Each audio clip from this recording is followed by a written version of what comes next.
Welcome to Healthy Dad, Wealthy Life. Wealthy Life, the ultimate channel destination for dads striving for more. So grab your gym clothes, golf clubs, financial plan, and dad jokes as we embark on our journey to better our health, build our wealth, and grow as fathers. Here are your hosts, AJ and Corey. We're live. We're live. All right. Kinda. We got a big episode today. First guest coming up. Yep. We'll introduce him in a second. It's going to be awkward because I'm going to try not to look at him right now. It's all good. What do you got updated this week? Anything cool? So, I feel like I'm kind of a broken record at this point, but I do have a quick story. So my kids are finishing up basketball. And All three?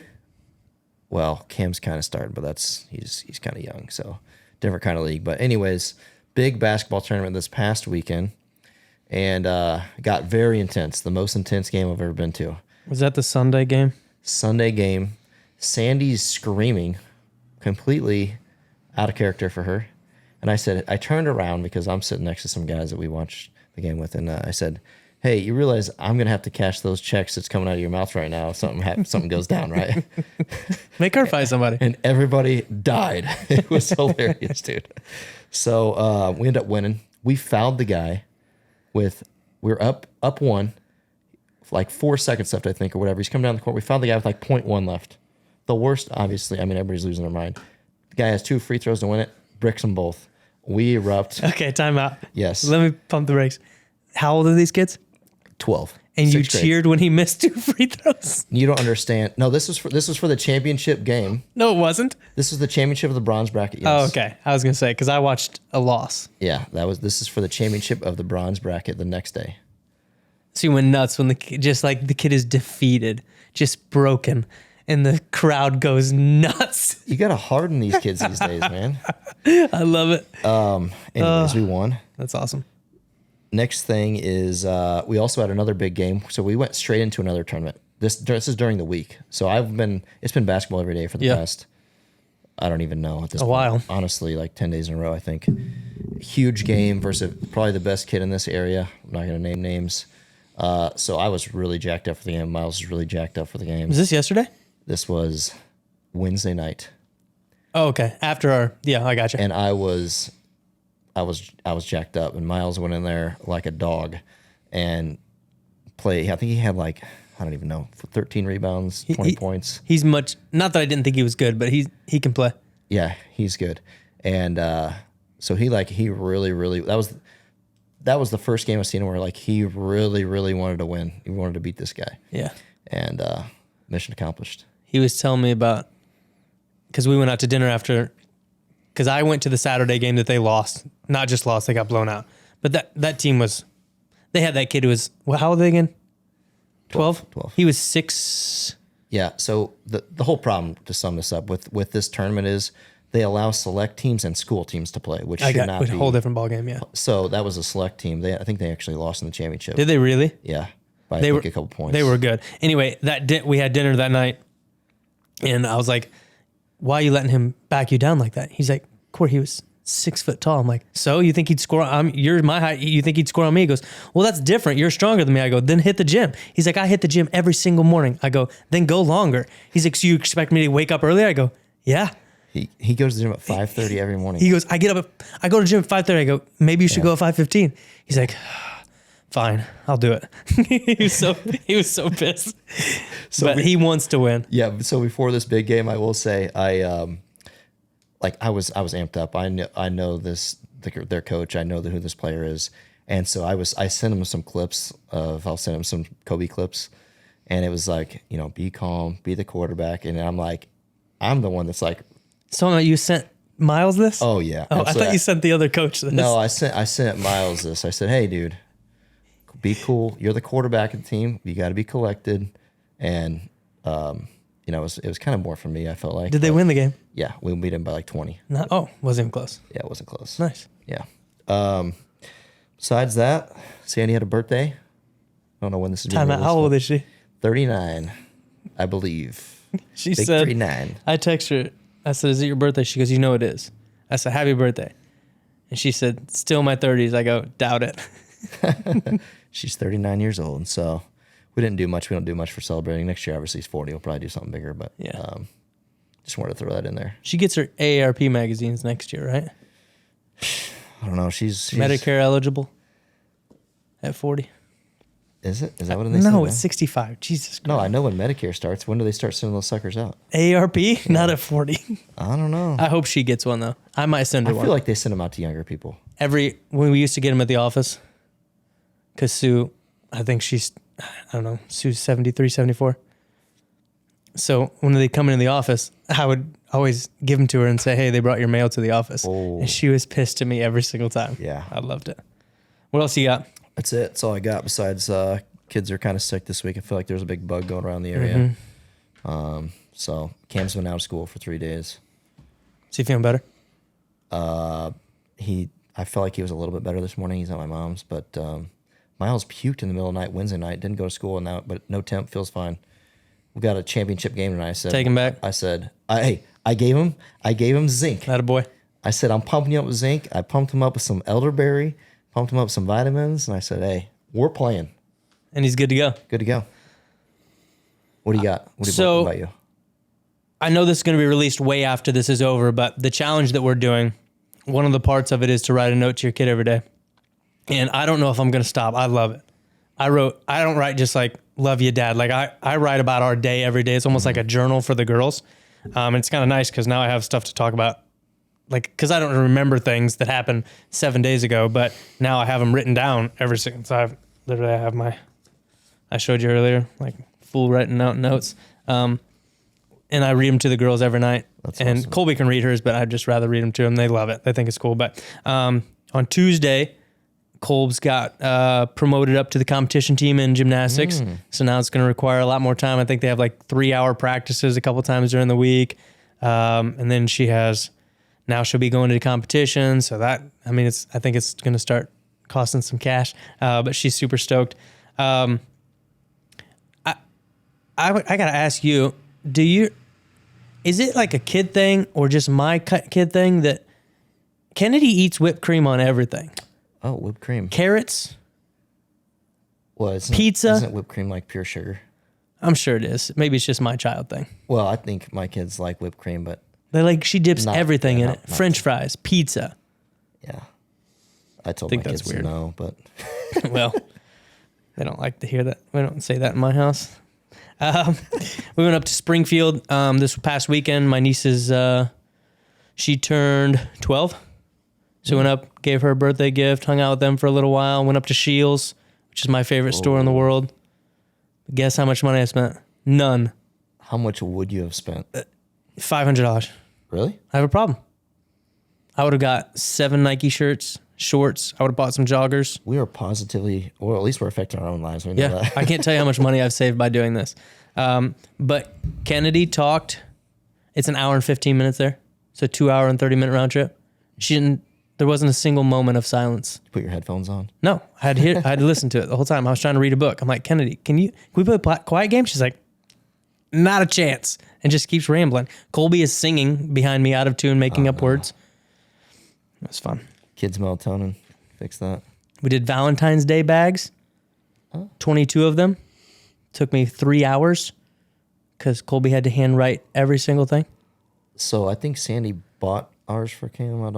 We have custom bags. Yeah, I stay out of that. Not me. We had an assembly line of all the things that had to go into the bags. Then she had to write their names on the notes. And then we had to put the notes in the bag, everything in the bag. Then we had tags on the bag. Then I had to do hole punches with a pencil because I didn't have a hole puncher. I stabbed my finger 14 times. That's going all out.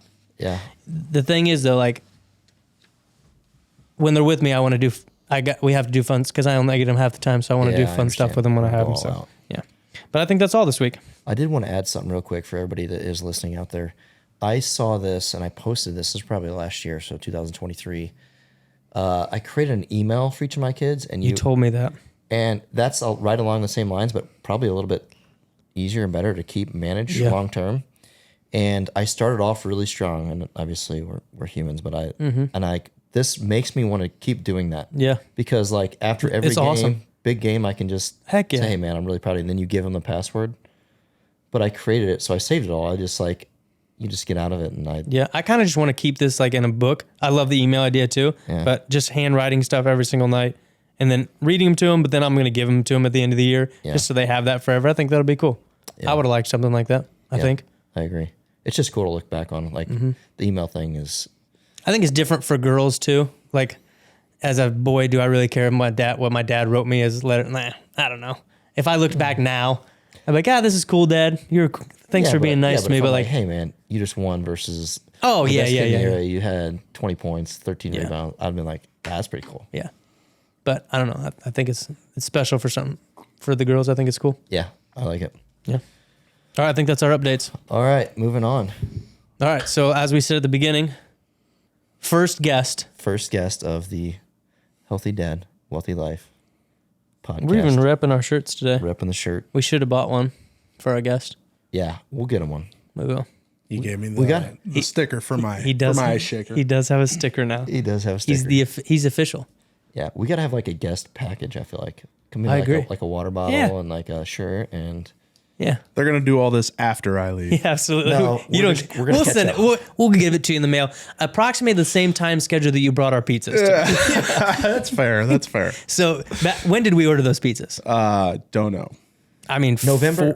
Probably November. Yeah. Or I think I picked them up from the hockey club. I think it was early December. It's February 9th. You know, they've been frozen. They didn't go bad. it's a You're welcome. I'm gonna eat one tonight. I was actually looking out for you. I assumed you were going to start the new year on some sort of diet, so I didn't want to put pizzas in your that's life. A fair point. New year, new me. Pizza. That's right. Yeah. So I waited till February after the normal people fall out, and you're back on. I like it. You know, I never fell in, so I would have ate the pizza on day one. Well, I was looking out for you. I knew that about you. I'm trying to gain some weight. Yeah. Trying to get strong. Pizza fuels carbs. Yeah, absolutely. Energy. I will. We've give talked you some about of that. mine. Trying to lose. I weighed in this morning. For the first time in my life, it started with a 2. Hey, TRT. I need to cut weight. All right, let's introduce him since he's already talked. Let's go. Yeah. Jimmy D, James Denton. Yeah. Here I am. Nice to meet you, everybody. Glad to have you on the show. I'm gled to be here. Thanks for having me. I appreciate it. How does it feel to be the first guest? Honored, nervous? Honored. Until I walked in and we should have got our guest a T-shirt. And then I just felt, can we at least change this light back here to match my shirt? Yeah. It looks nice. I agree. So now I feel welcome. I appreciate it. I guarantee you look really good on this shot. Yeah, I hope so. Only because it's not a shot with us, because if you were with us, it might not look as good. I'm just impressed I have my own chair. Thank you, guys. I thought it was going to be a little weird for me to squeeze in between you guys over there. We'd just be sitting there talking like this. Did you really think we were going to get you on the couch? Hey, you never know. I don't know where your minds go in these things. I listen. Sometimes it gets a little crazy. So the last time you were in our studio / my office, that was before the Shane Gillis concert, and we had just the one couch going this way. So and he watches. He's one of our loyal listeners. Yeah. Listeners? I think that's what I said. I'm not sure where. Yeah, so he's watched our videos, listened to all of our podcasts. So the only thing he's ever seen was the casting couch. That's right. I didn't know what I was getting into. I'm a healthy dad, wealthy lifer. Oh, I like it. Yeah. Did I just come up It's with like a Swifty, but better. Yeah, exactly. Way better. Yeah. Less. Nah, I can't say it. Never mind. Way less wealthy, though. Before we start, since you're like a legit, a real one, Kansas City fan. Yeah. None of these bandwagon guys who, I don't have the Rams anymore. I picked a team and picked the best possible team that they could pick. Yeah. Shout out. I've been a Chiefs fan since they were bad, really bad. See, I appreciate you. I really do. So are you still appreciating it, or is it just the normal right now? I'm appreciating the shit out of it. I mean, it's incredible. Like, I remember. Now, I only ever really got to go to cold games because I played college baseball, and so I was always gone until Thanksgiving or Christmas break. So it was most of the time cold when I came home, and my dad started being like, "We need to go to some of these games." Like the Rams were still in town, but the Chiefs didn't really come here very much unless it was like preseason. Plus, as an indoor stadium, it's not the real same football to me, but. We'd go out there. It's December, freezing cold. It was awesome. Yeah. And loved the atmosphere, even when they were terrible. You know, it's still just an incredible atmosphere to be a part of. And now, I mean, it's incredible. I knew Patrick Mahomes was going to be good when he came in. Like all time. You see the arm strength, you see like what he did in college and stuff like that. And then he started the one game, I don't know, week 17, Alex Smith's last year, beat the Broncos that year. Then he just comes in and freaking AFC Championship. 6 straight, right? Is that what it is? Yeah. They've won 6 straight. No, they've been to 6 straight. Oh, been to 6 straight. And I gotta take some blame here. I promise the Chiefs, if anybody's from the Chiefs listening to this, I will never go to another AFC Championship game. How many have you gone to? 2. They've lost both. Yep. Brady and the Patriots. Yep. It's 1, right? And Burrow and the Bengals. Oh, yeah. I was at both of them. Overtime. Oh, Burrowhead. That was whenever the Burrowhead thing started popping that up. bullshit. You're not a Joe Burrow fan? I like Joe Burrow. He is the hottest NFL quarterback when they put him into a woman. Have you seen those? Oh my god! You guys have seen this. Don't act like I you haven't seen understand what this you're meme. saying now, but I'm gonna take it. I He didn't know looks where like a you're going with that. supermodel in that thing. Legit, dude. You guys have seen him. Don't act like I'm a weirdo. You haven't seen it? I've seen it. They make all the NFL quarterbacks into women. He's smoking hot. I've seen it. You just jumped. Judge me. I don't Jumped care. right into that. He's the hottest. I'm gonna say, Whoa! I'm a single guy. I mean, we went from Joe casting Burrow's couch to Joe Burrow's hot when he's in a woman. So Yeah. Hey, leave me alone. He shifted gears pretty quickly. So I'll tell you what, though, Arrowhead's a different experience. it's awesome. Unbelievable. I would say it's right there below Lambeau with the Packers for sure. I've never been to Lambeau, but the tailgating at Arrowhead, there's no way anywhere's better. Yeah. Oh yeah, because you haven't been there. I bet. No, I'm just saying, like, I couldn't have imagined a cooler experience. We have a buddy of mine, patient, who's been a season ticket holder forever, and they have 17 spots. They get there as soon as the gates open. Yeah. And they set up 17 spots. They have like 7 tables lined up with every single food you could. Now we're not talking about chili and dogs. We're talking about they had spaghetti. They had every food. They had wings, burgers, brats, everything that you could imagine, and unlimited beer, whiskey, anything you wanted. They had. It was like. It was unbelievable. And people were going nuts the whole time. Then we stayed after the game, and the players, like, you get to yell at the people as they're driving. It was so cool. I had a blast. I will say they lost. Most people. Oh gosh. To Buffalo. I will say most people compare like Kansas City and Green Bay, like as far as top tailgating places. So I had a similar experience the first time I went to Green Bay. They're out there tailgating, and you're walking by, and they're like, "Hey, you want some food?" And I'm like, "For me? Like, I'm just, Dude. I don't even know you." It's crazy. Yeah. As cars were driving by, we were handing them. People were hanging out. We'd give them beers. They were shotgunning beers while driving by. It was so cool. Well, you go into a tailgate and you're like, you never think you're going to have enough. It's like packing for vacation, you know.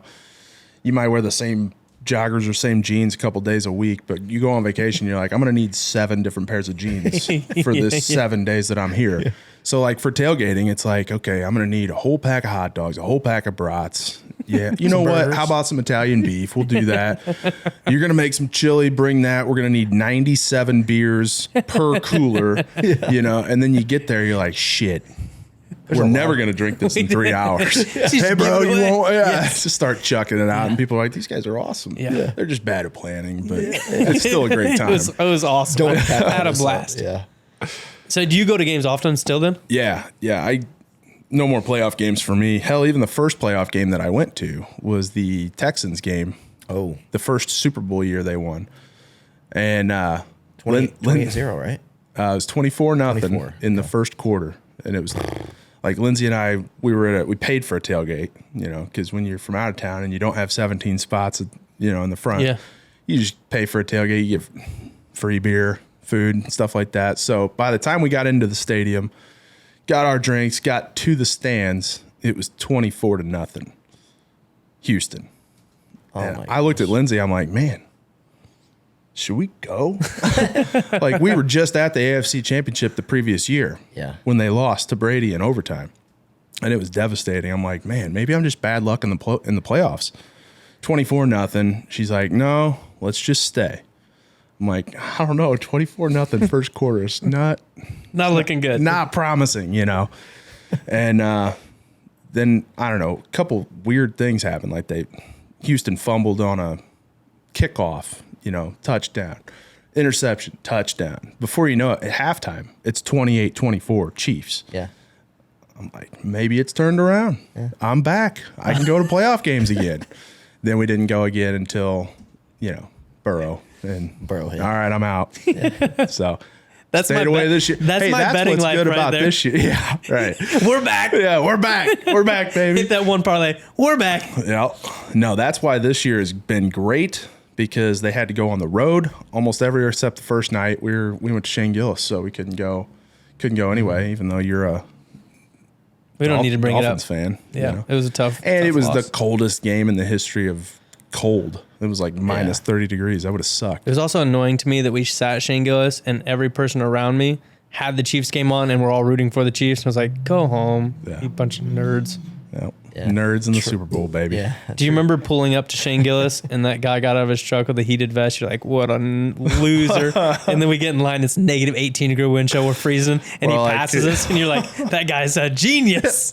Hey, can we stick our hands in your vest? Can we hold on to you, please? Oh, that was cold. It was so cold. It was freezing. I feel like after the first 10 minutes, my body was numb and I couldn't feel anything anymore. Yeah. And then I was just shivering uncontrollably and laughing. The next morning, my Whoop journal popped up, and it's like, "Did you cold tub?" And I seriously considered saying, "Yes, I did." That's like it. I would say that's colder than a cold tub. Yeah, And it's 100% colder than a cold tub. I mean, you can't get 0 degree water. I mean, it's just you're just Freezes. sitting on top of I think ice. it freezes.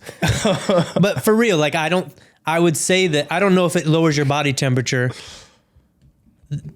I don't know the science behind that. If a 40 degree water lowers because you're shirtless in it or whatever, if it lowers your body temperature faster than negative 18 degree wind chill outside. With clothes on. I don't know if the water makes it colder. Yeah, but I didn't have a jacket, AJ. I didn't either. I mean, who wants to take a jacket outside? I had the vest on. I had a vest on. It wasn't heated though. It was not heated. Nerd. Oh. That was a good time. I liked the special. He's my favorite comedian right now. Oh yeah, he's awesome. For sure. I Hilarious. do love Cat Williams a little bit more after Cat Williams isn't my top 15. Okay, that's Cat Williams is pretty funny. Yeah, I was about to say he's like Maybe not literally- top 20. He's like in the top 3 of all time for sure. Yes. No. Did you not watch the interview with Shannon Sharp? That's like it got like 50 million Well, views. because he doesn't play from the tips. Yeah, that was a funny little clip he had. Oh, dude, he I did he's like the great. fact he's like what tees you play like from? He goes the furthest up. They keep asking me, do you want to play farther back? He's like, for free? Like, why would I do something like that? It's like, I'm gonna play the closest to the hole as I can. Yeah, I did see that. But he's not. There's up no way he's top 3. Like, where's Dave Chappelle? I think he's who else you got? Dave Chappelle. Jamie Foxx? They went over like top 5. Chris Rock? Kevin Hart? Kevin Hart's definitely not up there. Definitely He's not. funny. Kevin Hart, pre-famous, what the reason he has is as zero big as he stand-up is. shows. Did you What? Did you not watch the Cat Williams episode? He did nothing. I can't with you. I Facts. take Tom Segura over him. Oh my gosh. I take Burt Kreischer over him. I take Shane Gillis over him. I take Mark Norman over him. I feel like you're not talking Chris Rock. intelligently. Dave Chappelle, not even close. All right, we're gonna pivot away from comedians. Cat Williams. Cat Williams got beat up by a high school kid. Was he in high school when that happened? No, it was like 5 years ago. He fought a high school kid. Got worked. I didn't see that. Yeah, Google it. I hope Cat Williams is watching this. I don't like you. I don't know what He's never gonna does he watch not us. like- I don't You understand. never know. Hashtag Cat Williams. Hashtag if Cat Williams is watching this, I do like him. He's just not top 3. He's like a top 5er for sure. Oh my god. Anyways, Moving on. So the reason we had James on today, well, first of all, I don't know, little backstory. I knew who you were, but we didn't know each other before September of last year. Did you guys know each other before then? A little bit. a little bit. Like, but not know each other. Not like you guys weren't texting in a group text like we do. No. So James came on our golf. Is this your first year? Yeah. Yeah. So both of your first year. So we have a golf trip, 32 guys this year, went to Coeur d'Alene, Idaho, had a blast. But this is the first time that I knew who you were, but first time I met you. Had a blast with you. I think we all had a blast. Probably had too much fun myself, but had a fun time. Got to know you pretty well. Hung out with you pretty much every day on the trip. Played a round of golf with you on the trip. Best round of the trip for me. What'd you shoot the day before? I went 96.74. That's excellent. Well, you have to understand that first day was exhausting. It's a long day. Yeah. But then I think we've all gotten pretty close over the past 4 or 5 months. Absolutely. Yeah.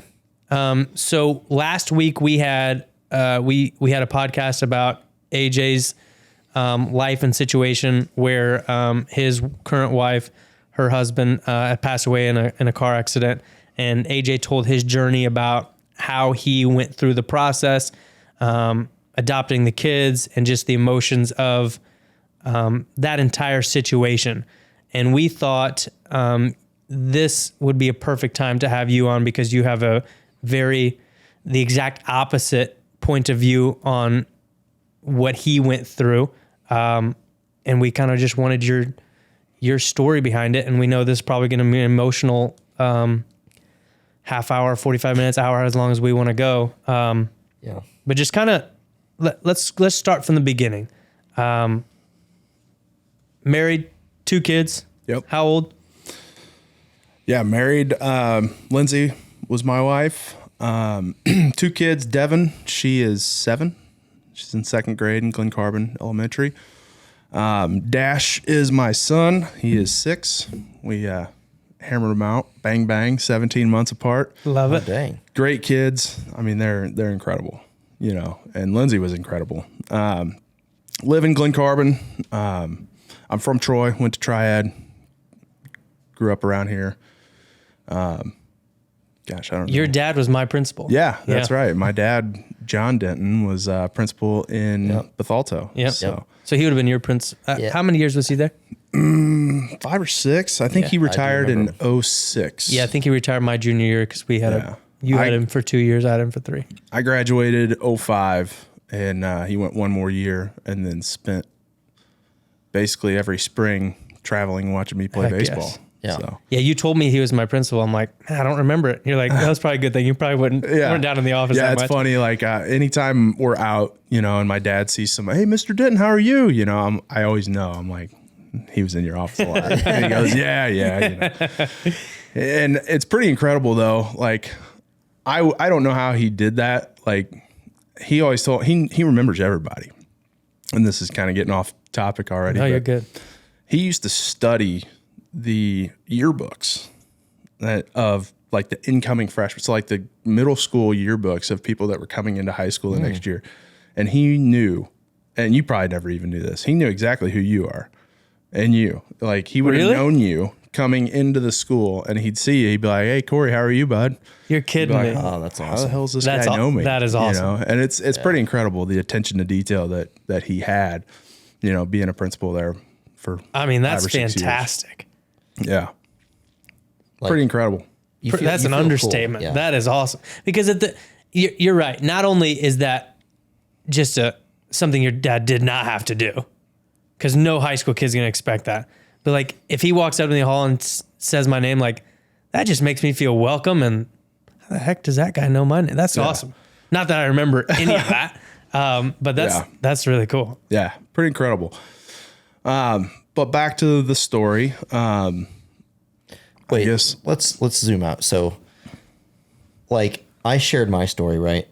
And the whole point of this is to hopefully help as many people as I can to share his story, because there's a lot of other people, even since I have went through my situation, my wife, like, there's all these Facebook groups, there's all these people that are dealing with similar situations. I think it's important to understand that, like I said, there's a lot of people going through this, and hopefully James's story can help other people.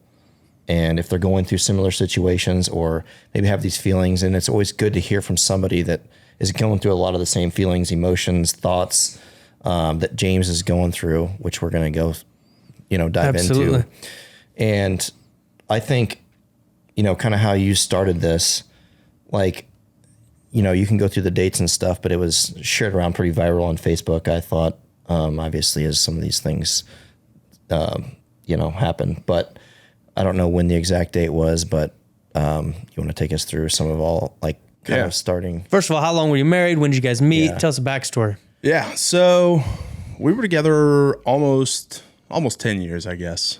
Not married that long. We did things a little backwards. So I met her at my friend Tyler Neerman's wedding. Tyler, well, the bride was my friend too, but also Lindsay's cousin.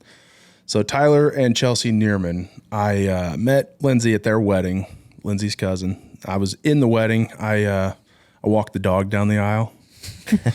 So I think Lindsay just felt bad for me. She's like, this freaking guy's got to walk the dog down the aisle, stand up on stage. They got married at the Wildie in Edwardsville. Standing up on stage with this dog, like, hey, sit, chill, and he was a good dog. And so we met that night. It, hit it off right away. Started dating. Several years in, we are pregnant with Devin, and we had her, and then, right away, pregnant with Dash, and I'm like, crap, I probably gotta, make this official. She's like, don't ask me to marry you when I'm pregnant. So what did I do? I asked her to marry me when she was pregnant. How far along was she? Not that far. Okay. Not that far. Well, But- we're guys, we don't really So she listen. still looked good in pictures, because that's why she's like, I don't want to look super pregnant and well, engage in pictures. And Yeah. Well, we didn't get married till after we had both. June 2nd, 2018, we got married in Charleston, South Carolina. It was awesome. We had like a whole 3-day party. They always say, like, expect half your invites to come to your destination wedding. Mm-hmm. We had like 85 people come to our wedding in Charleston. Yeah. So we did the whole thing. Like, we rented out a rooftop bar at a brewery for Thursday night when people came in, had like a welcome party, beer. It rained on everybody, and we're on a rooftop. So, in your mind, you're like, fuck, this sucks. Like, we're all going to get soaked. But I think it just kind of broke the ice, brought everybody together. We're all just soaking wet. Who freaking cares anymore? Yeah. We're just going to have a great time. And then we had our rehearsal dinner the next night at an oyster house. It's called Leon's Oyster House. And about 90% of the people there had never eaten oysters, swore they never would. We had cooked oysters, char-grilled. Everybody loved them. It was awesome. Had a great time. Then the wedding the next day, incredible. Rained a little bit, but we had like a covered thing. We got married at a place called the Gadsden House. Man, it was just awesome. Heck yeah. Yeah. Great life. We lived in Staunton for a while. Moved to Edwardsville. My family still lives in Troy. Where's she from? She's from Mount Olive. Okay. Mount Olive, Staunton area. And, so then we lived there, and then her family kind of started moving over towards Edwardsville. So my family in Troy, we moved to Glen Carbon. Built a house there in 2019. Everything seemed to be going good. Life was good. And then I guess just fast forward last year, about this time, let's see, it was February 23rd. Lindsay had been sick a few days, just normal stuff. Like you said your kids are sick right now. My kids were sick about the same time. Dash had missed a couple of days of preschool. Devin was home with strep throat. Lindsay was down. She was just laying around. Normal sickness. Wasn't feeling good. I'm like, let's go to urgent care. Let's go to the doctor. Get you some medicine. Just knock this stuff out. She was pretty stubborn about that stuff, as most people are. Mm-hmm. And she's like, no, I'm fine. I just got to sleep it out. So normal stuff, taking aspirin for any fever, drinking lots of fluid. And finally, it was a Thursday night, February 23rd. She just comes walking out. It was like almost 9:00 at night. She's like, all right, let's go. Let's go to urgent care. I'm like, well, it's 9:00. I mean, there's no urgent cares that open. We're going to go to the emergency room. So we packed up, kids and all, went to the emergency room, and we basically just dropped her off because I had the 2 kids that were still getting over sickness. we're still kind of getting over the COVID crap. So we weren't able to go in and just sit around in the waiting room with her. So at the time, I'm thinking nothing of this. Like, she's just in there to Fluids, antibiotic, get out. get out. Yeah. You know, exactly. And so I'm sitting out in the parking lot with the kids. Of course, we make a few bathroom runs and whatnot. They're watching their iPads. It's fine. It gets to be about 10:30, and she texts me. She's like, hey, they're going to keep me. They think I have pneumonia. They're just going to pump some fluids in me. I'm dehydrated and all that. You go ahead, go home, and I'll text you in the morning. You can come back and get me. I'm like, okay, do you need anything? And because she had taken like a pillow and a blanket and stuff, so she was comfy to go in there. She's like, no, just call my mom and let her know. So I called Linda and said, hey, just FYI, Lindsay's at the hospital. Took her to the emergency room. She's been sick for a few days. They think she has pneumonia. Everything should be fine. So I go home, get the kids to bed. I'm asleep. Phone rings at 3:30 in the morning. I'm like, this is kind of weird. And I didn't recognize the number. I answered it, and it's like, hey, this is Anderson Hospital. Just wanted to let you, and she's very upbeat, like nothing was wrong. Just want to let you know, Lindsay's blood oxygen had dropped pretty low. Her blood oxygen level was like 80. So she was like suffocating, essentially, is how they explained it to me. Like, normally you want to be like 97, 98. Correct. Or higher. And they're like, yeah, so we're going to put her in the ICU just to monitor. But we wanted to let you know, we know you got kids, you know, if you need to call anybody or whatever, you can come on up. She'll probably be available to see, like, in a room around 4:30, 5 o'clock. So I'm like, what just happened? You know? And so I called her mom, and her mom was up at the hospital just kind of waiting in the parking lot in case she heard anything. Or in case Lindsay was okay and came out and got a ride home. So her mom, she's like, I'm at the hospital. I'll come to your house with the kids. You come to the hospital. So I went to the hospital. I wasn't able to really see her right away because they were doing everything, getting her in ICU, intubating her, all that stuff. And then her brother came up, Brandon, and he and I were sitting there.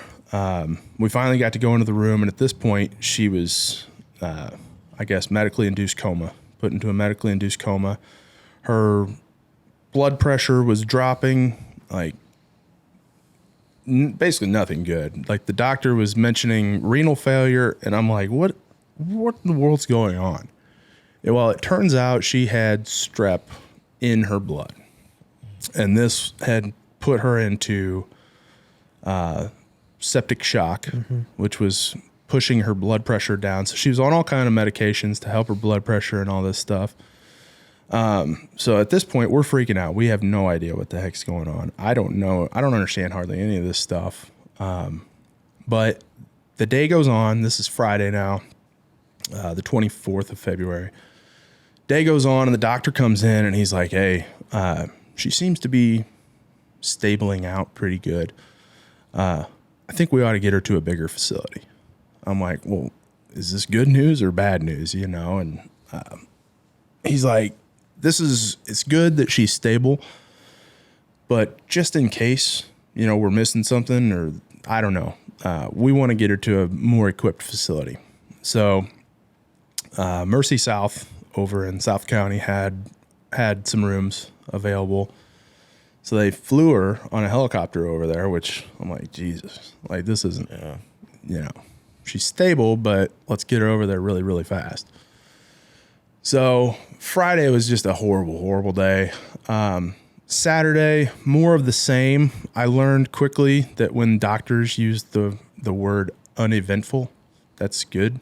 Like, how are we looking? You know, and it's a very uneventful night. That means nothing bad happened, essentially. But everything seemed to be moving in the right direction. Like, I guess Anderson was taking blood cultures like they're supposed to do, I guess. That's how they found out about the strep that was in her blood. So they were hitting her with antibiotics to fix that. making sure that was going away, that was getting taken care of, taking care of the pneumonia and everything.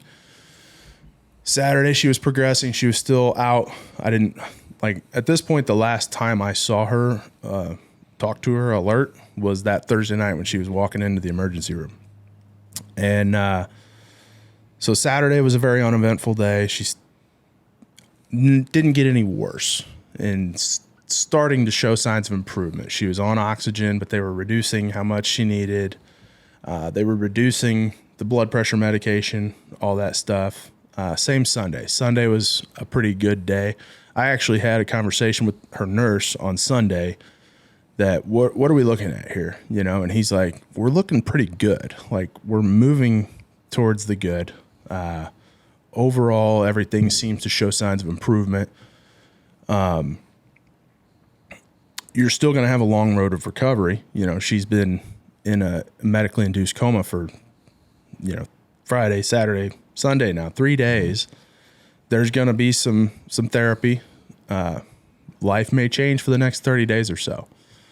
I'm like, I don't care. Yeah, no problem. Whatever we got to do. This is great news. So went home that night, and keep in mind at this point, the kids had not seen her at all. They just know mommy's sick, not feeling good, and the doctors are doing everything that they can. So I'm in a great mood Sunday night. Like, man, this is great news. Monday I show up, not thinking anything. I took my time to get there. I had to go home every night, obviously. You're going to have to stop doing this, by the way. Gosh, dang it. Sorry. I take my time getting there. I dropped the kid. Monday was my big, I got past that because I'm like, man, I've never gotten the kids ready for school. I've never seen the process. I don't know, and it's not to say that I just wasn't there. I went to work. Yeah. I'd wake up, I'd be at work at 7 a.m. So I'm like, okay, I got to do this. I got to do that. Sunday night, I did everything I could to keep my mind busy. I did every piece of laundry in the house. Like, in my mind, I'm like, Lindsay's going to be coming home. This place is going to she's going to be like, damn, look what you did, So I had the house looking great. Laundry folded, put away. Everything was ready. Woke the kids up Monday, got them ready for school. It was like the most stressful morning in my life. Got them to school. They had their lunch. They had their water, book bags. Everything was ready to go. Everything perfect. Got them there on time. Stopped, got some coffee, made my way over to the hospital. I had my work computer. My intention was to get there and be like, all right, just sit here in a chair. I'll work, wait for her to wake up, and we'll go home. And I walked in, and this new nurse, the crews there go 7 on, 7 off. So we had a whole new crew, whole new doctor, nurse, all new team. And I walk in, and this lady goes, get the hell out of here. What are you doing in here? And I'm like, chill. I'm her husband. It's cool. I've been here more than you have the last few days. She goes, no, she's in isolation. You got to get out of here. I'm like, what? What are you talking about? And so I walked out, and the new doctor, saw, commotion. And he comes over. He's like, hey, yeah, sorry about that. I didn't know when you were going to get here. And at this point, nobody else was out there. I think her mom had gone home to, take a shower and regroup. So I'm like, what's going on? He goes, well, we got some more blood cultures back from Anderson, and now she's got staph in her blood. So the strep we were taking care of, everything was moving towards the right direction. Now she's got staph in her blood, and it's turning. You ever heard of toxic shock syndrome? Mm-hmm. It's basically doing that. She's got toxic shock syndrome. You could start to see some of her arms and feet turning purple, and I'm like, so what the hell? He's like, well, we're just going to changed some of the antibiotics. You know, it's pushing her blood pressure back down, so we're going to get her back on that. We've increased her blood oxygen on the breathing tubes or the breathing machine. I'm like, okay, so what do we do? He's like, well, this is a whole new thing, whole new process. And I'm like, geez, so we're like back to square one. We lost all our progress. And so the next couple, this was Monday. Tuesday, I guess Monday night was a very uneventful night. So good news, uneventful. And then Tuesday I get there, get the kids back off to school and everything. Still, they haven't seen Lindsay at all. Let's see. Trying to remember everything that I went through and heard. Like, being not in the medical field at all, it sounds just like complete gibberish when they're telling it to you.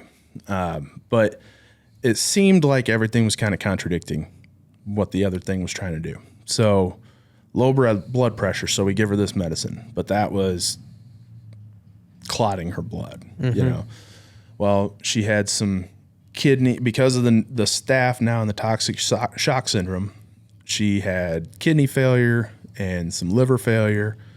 Like, everything was just not good. So they put her on dialysis, and that, like, the medicine that they were having now was clotting some of the blood. So it was making them hard to go through the dialysis machine. So they had to give her blood thinners, which made her blood pressure go down. Like, it was Never ending cycle. Yeah. You do one thing, it hurts the other. You do this, you do that. It was horrible to go through. And to go home every night and just be like, yeah, kids, the doctors are working. The doctors are working. Let's, we'll be home soon.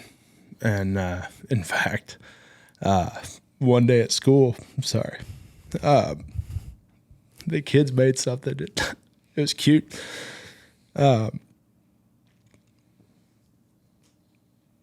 Dash made this thing, and it was like 3 things you could do, and or 3 things you would want to do if you could do it. And it was like, I forget even what the first 2 things, but the third one was help mom. So they knew something was off, something wasn't right. Obviously, she wasn't there. Wednesday we go in, I go in. By this point, just to tell you about Lindsay, I mean, everybody knew her, everybody loved her. She was awesome. And we had like a whole wing of the hospital taken, like, feel bad for anybody else that needed visitors because they didn't have a place to sit. Like, the whole place was just packed with family, friends, you name it. And so Wednesday they started saying, like, we need to do an MRI and check if there's any, like, at this point she might have other damage, the infection, the staph, it may have spread further places. There may be some brain damage. Like, we may be talking about a whole different thing, not just 30 days of therapy and back to a normal life. We may be talking about just a completely different life forever. And couldn't get into the MRI. Apparently, if you're on life support, you're not a priority for an MRI. I didn't understand it, but I guess, like, you're in a car accident on the side of the road, that's an emergency. They're going to get you in right away. But if you're being held together by machines for the time being, I guess they don't see it as a priority. So Wednesday was March 1st, and they finally got her in for the MRI. And they got her back up to the room, and the neurologist called me in, and me and her brother Brandon showed us the machine. It's like, now that right there is, and you know how doctors talk, they just have zero feeling at all. I couldn't do it. It sounds like a fucking terrible life. No offense to the doctors out there. Corey, you're not a real doctor. Jesus. Ooh. Sorry, I make jokes when I You're good. when I cry. He shows me me and Brandon he's like, this is a healthy brain. and I'm no doctor, so I'll probably screw this up, but he's like, see that? Like all the black is good. Like the whole brain is black. That's good. That's a healthy brain. And then he showed me Lindsay's, and it's like all white with specks of black. He's like, and that's all infection. And I'm like, what does that mean? He's like, basically there's zero brain activity going on. I'm like, that's it? That's it? And he's like, yeah, there's nothing much to be done here. And so at that point, it was over. Everybody in the hallway could tell we were gone for a while. We didn't come. Usually when we had an update of any type, we'd be right out there and gather everybody around and be like, here's where we're at. Here's what they're going to do. Here's the status. This time it'd been 2 hours or so since we got called back there, and people are starting to get antsy and get worried. They put them into a private room, and essentially they unplugged everything, and we sat there while she took her last breaths. And it's a pretty horrible thing to have to do.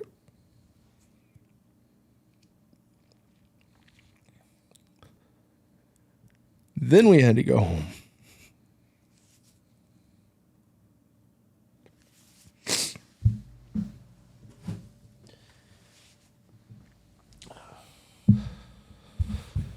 Then I had to go home and tell Devin and Dash that their mom wasn't coming home.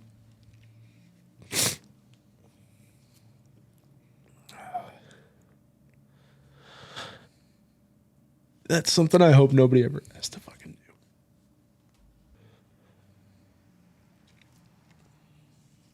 They took it about like you would expect. They were shocked. I don't think they really understood it at first.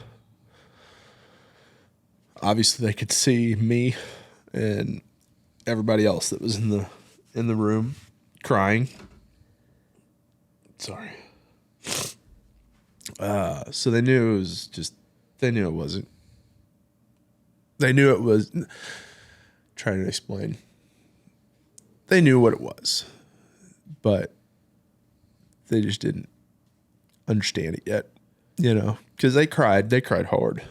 And then, 10 minutes later, it's, let's play this game. Let's do that. I mean, it's just, kids are freaking resilient, man. And they probably just immediately wanted to get their mind off of it.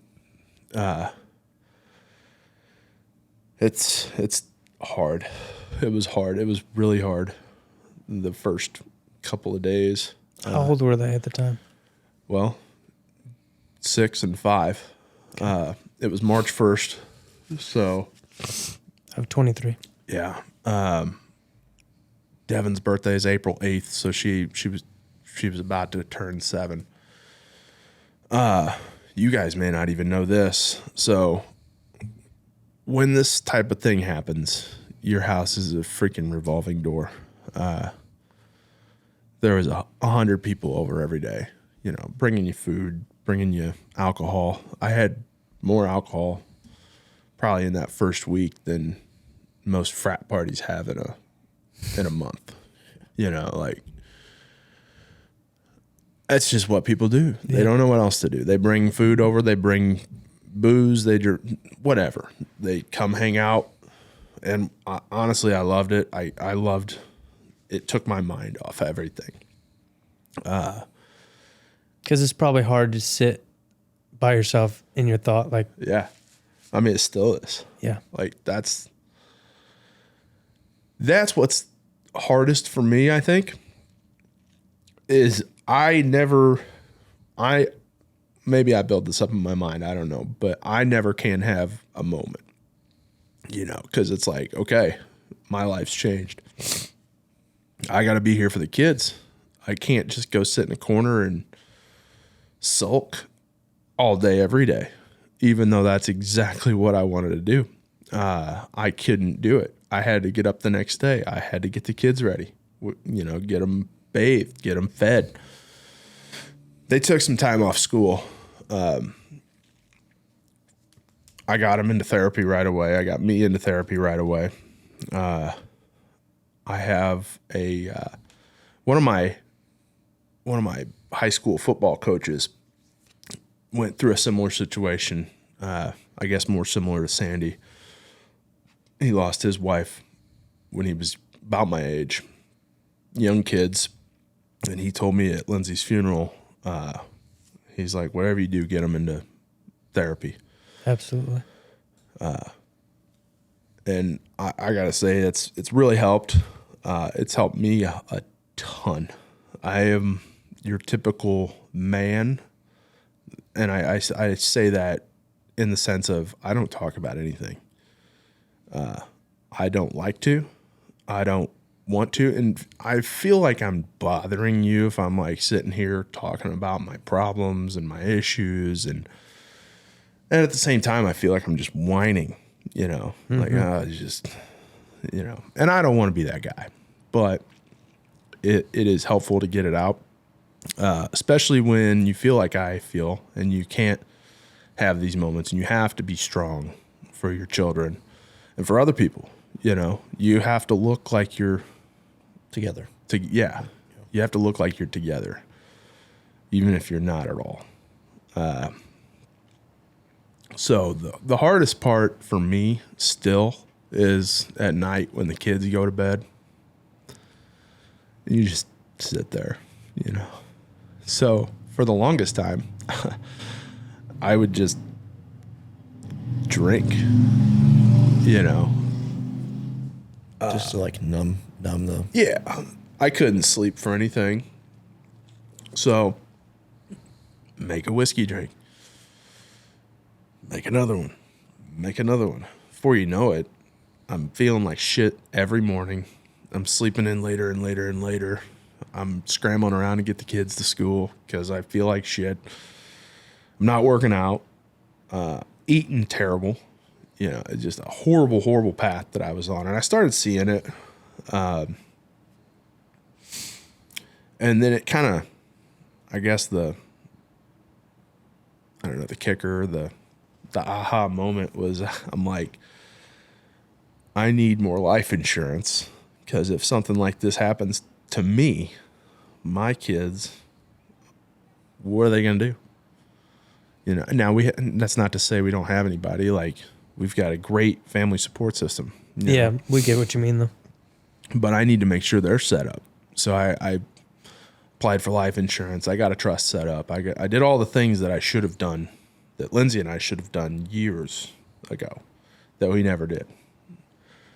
And I went and I got my blood drawn and all this stuff. I was going to get a lot of life insurance.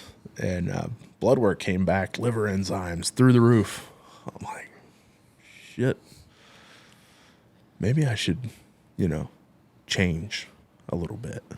And so I'm like, what do I do to do this? I tried 75 hard before, but I always put up the excuses like, well, I'm not going to go 75 days without drinking. I mean, I can cool it. It's not like I'm an alcoholic or anything, but go to dinner in the Shane Gillis concert, or it's not a concert. He didn't sing. Show. Yeah. He should have. He would have been good. Especially a Donald Trump impersonation the entire time. Maybe we're onto something. Yeah. Shane, put that in your in your repertoire. No, so I casual drinking. You go out, you have a few drinks. It's moving into summertime, play golf, you have a few beers. I really like Mexican food. It's going to be hard to not have that whenever I want it. It's going to be extremely hard to work out 2 times a day. Like, I'd tried the 75 hard thing before. It just never worked out. Let me pause you for 1 second. So, doing 75 hard and doing 75 hard with not a wife to help out with the kids at home is a whole different ballgame. Like your 75 hard isn't a normal 75 hard. Yours is 10 times harder because you have to prioritize your life so much differently now. Yeah. Yeah. It's tough. Like I did outdoor workouts at 11 p.m. Mm-hmm. You're not leaving your house with your kids at home alone. No, I'm not. I get a lot. So long story short, I'm doing 75 hard. I was going to do what everybody else does and say, well, I'm going to start on January 1st. And it was perfect January 1st to start. It would have started on a Monday this year, which is another day that everybody starts their stuff. And it was December 19th. I was fat and just asked Hinkle, right? I hope he's listening to Me this. too. Chicken bone. 280. Wrong. I was more than that. You know how you said you never seen 2 on the scale before? Yeah. You're excited about that. I've never seen 3 on the scale, but I've been pretty damn close. Yeah. It was close. Yeah. Flirting. Yeah, like 297. New territory. Yeah. It's quite a bit even for a guy that carries it well. That's what everybody says. Yeah. I don't think so. I'm glad you said that because I was going to be like, you didn't ever look that big. You carried it really well. Yeah, right. Yeah, that's what they all say, and then I'm great, cool. So it was December 19th. I had just finished up some more. That's another thing. All these are for Lindsay. You told me this on the trip because I think you had just got a tattoo, and I'm like, oh, what's the meaning behind this? And you're getting to that is so cool. Yeah.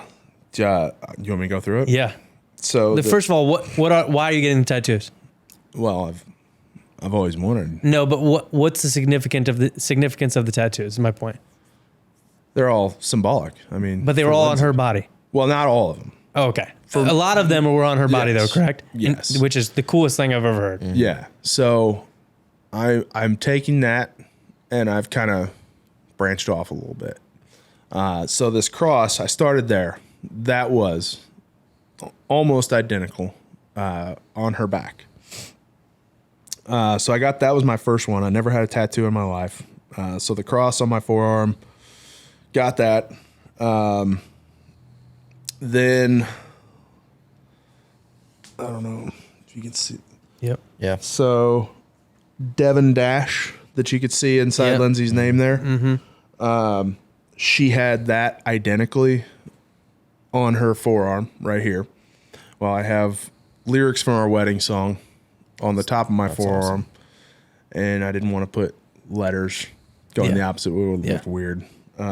So I put that there, and then I'm kind of giving my tattoo artist a lot of leeway. Like, here's my idea, take it. She's freaking awesome, and she's the one that said, "What if we put Lindsay behind it, in kind of a negative shadow?" I love it. And then put Devin and Dash through it. I'm gonna tell you right now, this was the most painful tattoo I've ever had in my life. It was awful. Up here, I have one right there. yeah. So mine What took was that? 30 seconds of pain. maybe. Up here, I can't pull. Been doing 75 hard. The guns are coming out. Jacked. That is Atlas. I've always wanted that because it's just kind of symbolic of how I feel. Even when Lindsay was alive, I always felt like I had the weight of the world on my shoulders. But even more so now. Absolutely. So at the top of the world, you can't really see it, but I have my kids' birth dates in there. This back one there. So Lindsay always liked Jason Aldean's tattoo on his forearm. It was just like a palm tree beach scene. Mm-hmm. And so she's like, you should do that. You should get it somewhere. I'm like, I don't know how I'm going to do that. And so I told my tattoo artist about it. She's like, I can do that, but you want to like kind of make it your own. So this silhouette Is you and her? is me and her. That's awesome. Can you see that? Yeah. Yeah. No, I see it. Yeah. The silhouette is me and her, and then with the beach scene, even though we didn't get married on a beach, but still, I love it. And then there's a penny right here that is facing me, so like I can see it. Lindsay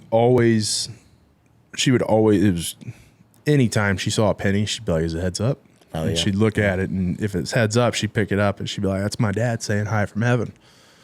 And so I'm like, I've never heard of that, but she told me it was a penny heads up is somebody from heaven saying hi to you. So I put it right there so that I could always, and it's facing me, so I always see it. So That's awesome. yeah.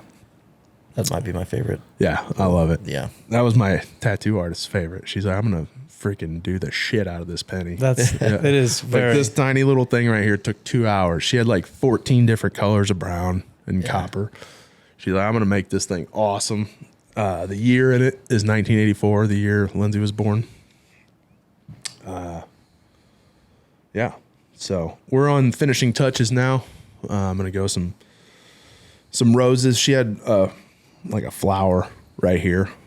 I'm not going to do that because I've kind of done some other things, but I'm going to take the floral idea and cover, my elbow area, and then just some cloud work up here to finish out the atlas and the lightning and everything. Yeah. Awesome. Looks amazing. So, yeah, I like it. I love it. I'm this weird guy with pennies. If I see a tails one, I will flip it to a heads for the next person. There you go. I've always done that. Making somebody's day, man. Yeah, I hope so.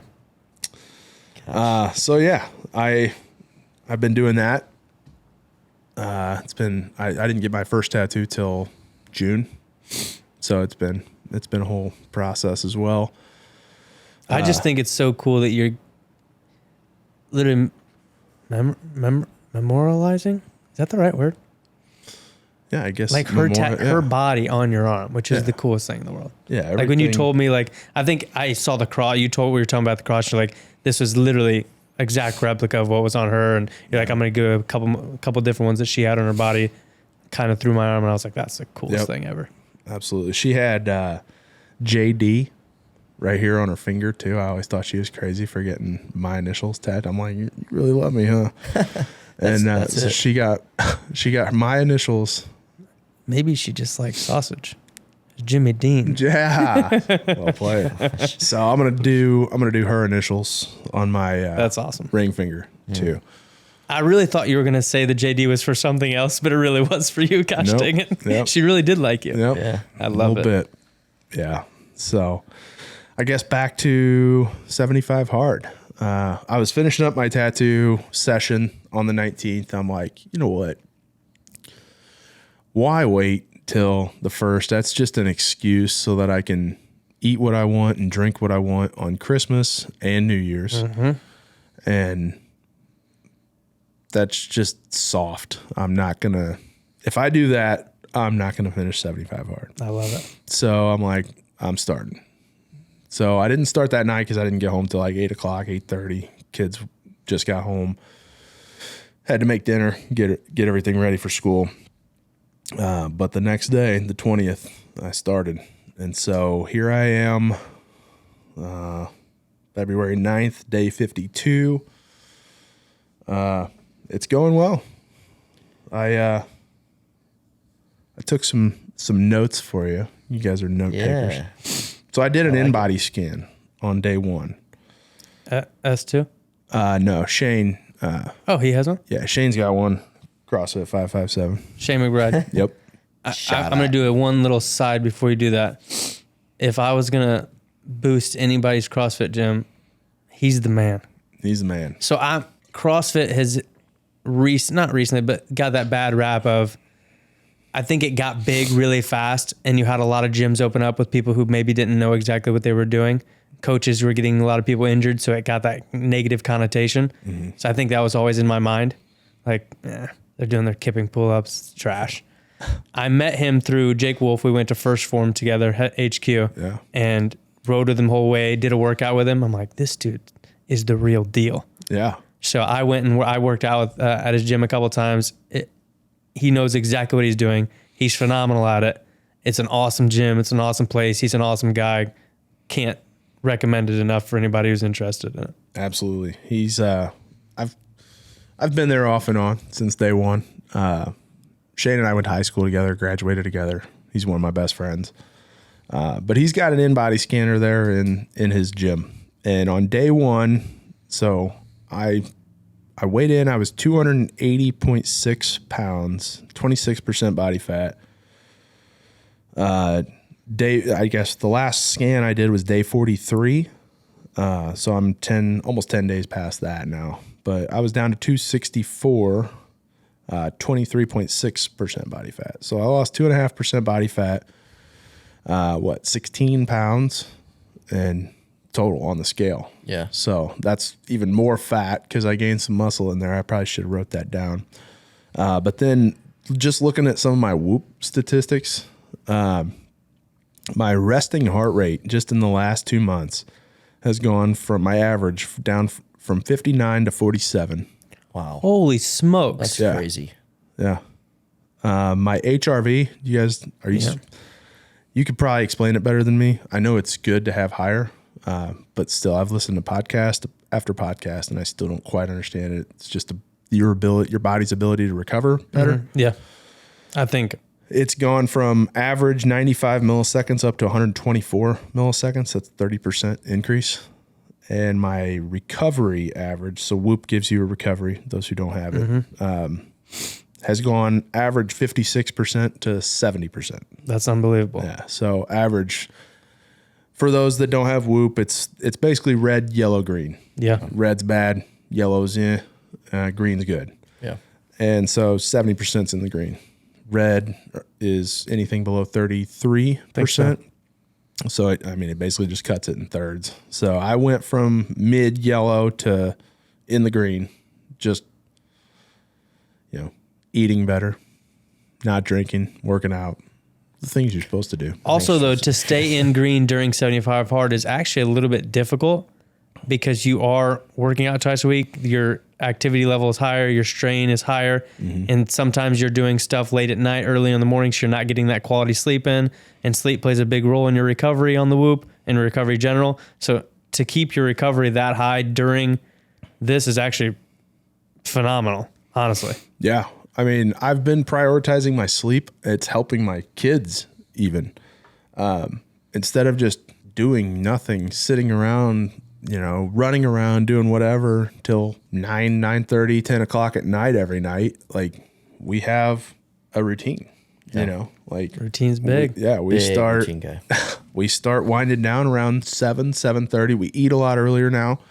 I pay attention to a lot of my Whoop stuff and I keep the journal. And I noticed that the later I eat, the worse my recovery is because my sleep isn't as good. Same with water. I try to crush water early. So you're not waking up in the middle of the night peeing? Yeah, 5-6 times peeing. I feel like old man River over here. Gotta pee again, Yeah. because that just kills your sleep waking up so many times. So our routine, we're done eating. We start winding down 7:30. I'll let them watch their iPads, but we have some kind of movie on or something. We will go to bed. Now the kids, we're working on this. The kids still sleep with me. We were working on that. Lindsay and I, getting them back. They're 7, 6. Yeah. Well, last year 6 and 5. We were working on that, but then when she died, it's like, no, you guys just come on. Yeah. You got thrown out the window for a little bit. Yeah. So they're still in bed with me, which is fine. It's been great for our routine for the most part. The last few nights, you could check, my recovery has not been great because I cleaned up the rooms quite a bit, organized. It's just more homey in their rooms now than it was. It's just not something we really paid attention to because they weren't in there really. It was like a storage unit for their toys. Yeah. So now it's more inviting and they're like, hey, I want to sleep in my room tonight. So the last few nights they've been sleeping in their room. So I'll go lay in Dash's bed with him for a little bit and then I'll bounce over to Devin's bed. So by the time I get to my bed, it's probably 10:30, 11 o'clock at night. So my sleep's taken a little bit of hit the last few nights, but overall our routine has just gotten so much better. They wake up earlier. They're way more productive in the morning. I'm way more productive in the morning. I get up at 5:30 every morning, get my reading knocked out, listen to some podcasts, get my breakfast, So how was it, like the change for you whenever they started sleeping? I'm imagining that was a little bit of a change for you too, like sleeping. Like the last couple of days. Yeah, no, it's so last night was the first night that they both did it. Yeah. Because the first few nights, they would go to sleep in the room, then they'd wake up and come to my room. So I slept terrible because I'm like half asleep, just waiting for them to. Being dad. Yeah. Yeah. Last night I slept pretty good. Like, I'm not going to lie to you. I had nothing but the dog, Penny, in my bed. I had all kinds of room. It was cool. Like, Dash and Devin, they're both hot bodies. So, like, when I'm next to one of them, and they like to sleep close, so. Yeah. And now they like to, I have to be in the middle. So, and I'm like a weird sleeper. I like to throw a leg out. So it's like cold, Yeah. Yeah. Yeah. Same. and you can't do that when you're in the middle of two kids. You're like just nestled in there baking. Yeah. So That's probably why you've lost so much weight. You're sweating it out every night. Yeah, it's like a sauna. Yeah. How are they doing? They're doing really, really good. So do you guys do things? I know it's been less than a year, obviously. So this is still unbelievably fresh. But like we talked last week about, again, it's been a way longer time for his kids. How long has it been now? I don't know. Miles is 12, so maybe 8 years ish. So like things to 7, 8 years. like things you did with mom, like do you look at pictures? Do you read books that she used to read with them? Like stuff to keep mom on their mind. Like not obviously it's so new still that there's no chance anything has been forgotten from mom. But like, do you still keep that fresh in their minds all the time? Absolutely. So at first I wasn't. That's something therapy's helped with. I don't know. In my mind, I was like, avoid everything. Yeah. So you don't trigger something, I don't know. Maybe Dash, maybe he was a little young and didn't quite grasp, because he seems to have done better getting back into things. Devin had some episodes where we would get to school and she'd be like, I ain't going. I am not going to that school. And I'd be like, well, you have to. It's school, like, go ahead. Just cry hysterically. No, I'm not going. So I would have to loop around, walk her in, sit with her in the counselor's office for a little bit until she kind of settled down. She has a couple friends at school that are a little closer than others. And like, we would even bring them in to kind of calm her down, and then everything's fine. She'd go back. That only happened a handful of times, maybe, I don't know, 4 or 5 times. And I started gathering the correlation. It always happened after a first. So like, geez, I didn't even touch on this. March 5th, 4 days after Lindsay passed away, Devin broke her elbow.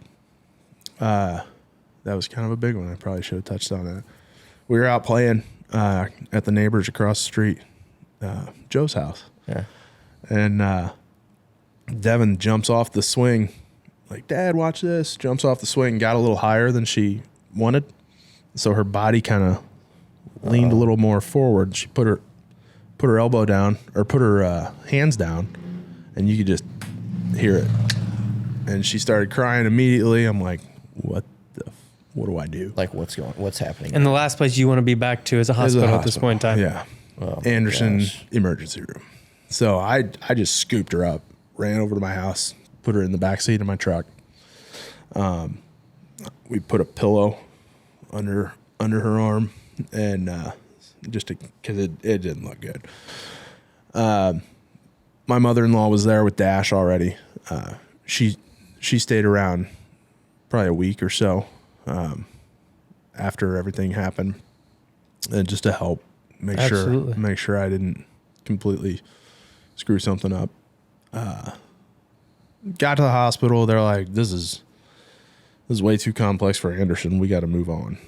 And so they're like, you got to get over to Cardinal Glennon. Yeah. Well, my dad volunteers at Cardinal Glennon, and he retired back, I think we said, in 06. And aside from golf, he's like, I need something else. So he started volunteering at Cardinal Glennon. They took care of me when something happened when I was in high school, which that could be a whole other podcast. So we get over there, and my dad's like flashing his badge. He's like, volunteer. And he knows every single name there. Yeah, everybody there. He did research of the. They got us. I'm yearbook. talking. This was like first class. Ritz Carlton.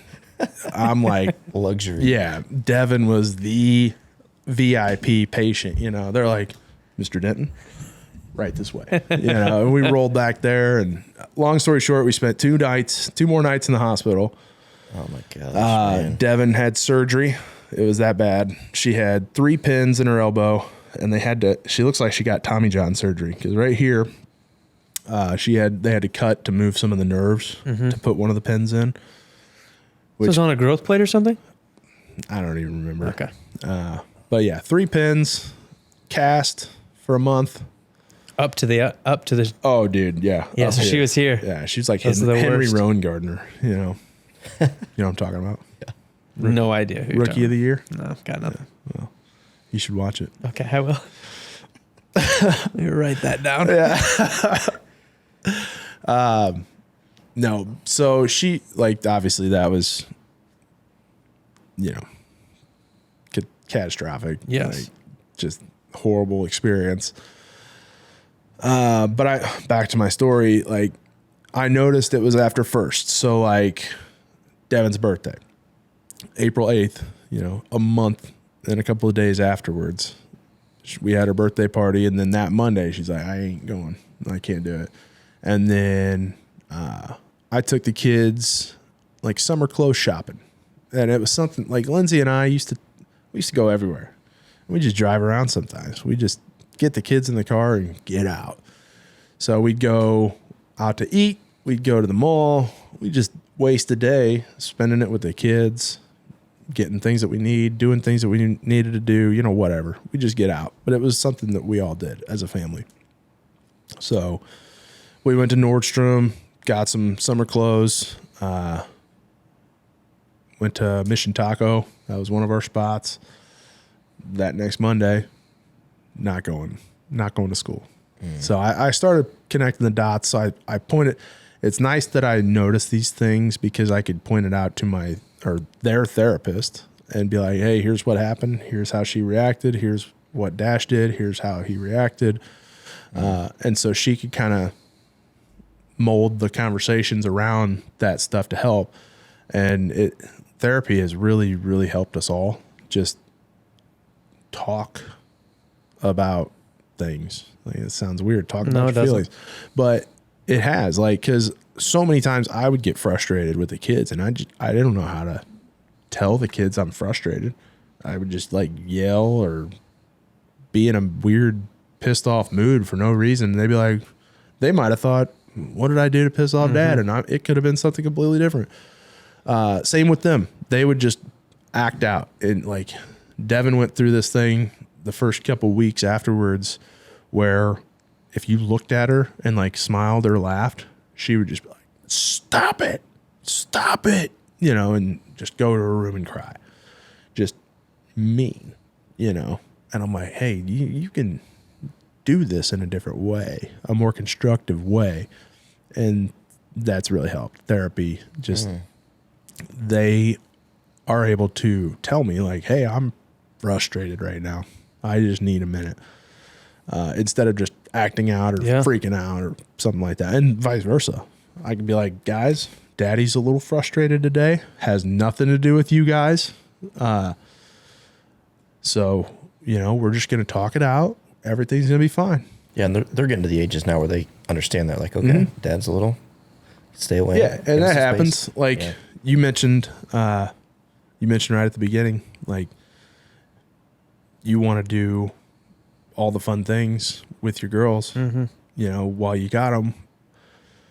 And then, Erica has them and you can go do whatever you want, play some golf. I'm not saying anything about that. I'm just saying I don't have that, and so sometimes I do get a little frustrated. Yeah, I get that. Yeah, but it's healthy for you too, though. You have to be able to get out and have some James time, or and it's an adjustment. Are your parents still around here? Right now, no. They still live in Troy primary residence is in Troy, but they're both retired now, and so they are in Tucson, Arizona, till April. When do they go down there? They usually go around Christmas. Okay, so they're gone for a while. Yeah. So we talk. We try to get out there this year. Not really going to work out, but Lindsay's family's all around here. They help all the time. We have excellent neighbors. They help a lot. Like everybody on our street, it's like I feel like everybody is about our age with 2 kids, like under 10.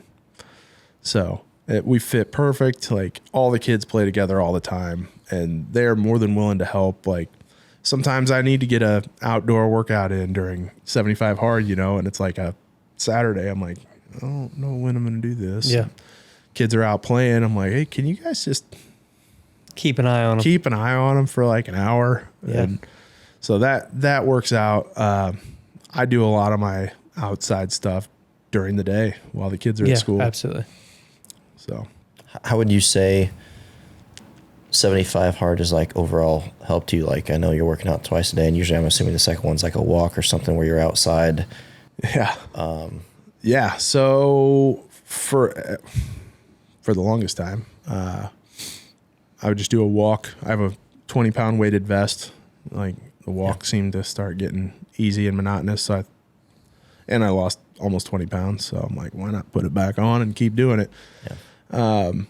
So I started doing that, but then I started thinking too, the way I work, I don't know, it's weird. I always need a goal in mind. Yeah. Like if I didn't have anything else, I'd finish 75 hard, and then I'd get right back to 284.6, 26% body fat. 100% understand. And so I needed something else. I'm going to stop you for 1 second because that's not going to happen. It's not. I signed up for a half marathon. Well, that's awesome. But I promise you, when you get done with 75 hard, that mindset will not be the same anymore. So that's kind of what I was hoping for. And that's what everybody says. But me being me, I put contingencies in place. I get it. You know yourself more. Yeah. When's the half marathon? April 27th. Where at? St. Louis. Is that the go? Mm-hmm. Yeah. You want to do it with me? No, God, no. I just wanted to know what weekend it was. I was going to come support you. I had done it before. It's funny. Look at me running half marathons. I did it before, but it was 2 years ago. I had just quit 75 hard in the middle because I was the guy that started January 1st and knew I wasn't going to get through it. I'll try 75 hard, I said. And I didn't. Took me 20 days. Failed on the day that the Chiefs beat the Bills in the greatest finish ever.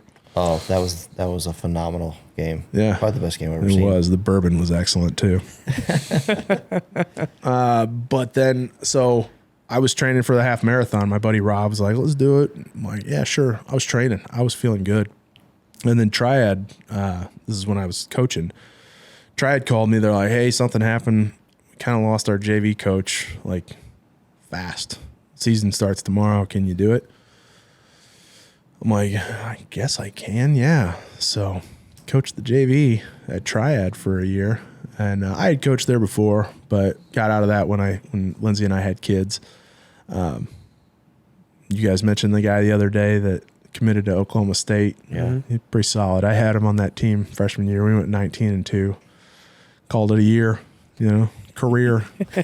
So that was your one coach JV coaching year? Yep. That was it. 19-2, baby. Nice. So had nothing to do with the D1 recruit, all to do with the coaching. Yeah, absolutely. Yeah. So you guys were good enough for him not to be playing varsity? He played some, but yeah, Triad had a good, they still do. I mean, they have a good baseball program. Awesome. So in your next interview to coach baseball, you went 19-2 and you coached a D1 athlete. So, I mean, absolutely. It's all you. I mean, Yeah, you it's have all plenty coaching. of time to coach a high school baseball team now. You're getting hired.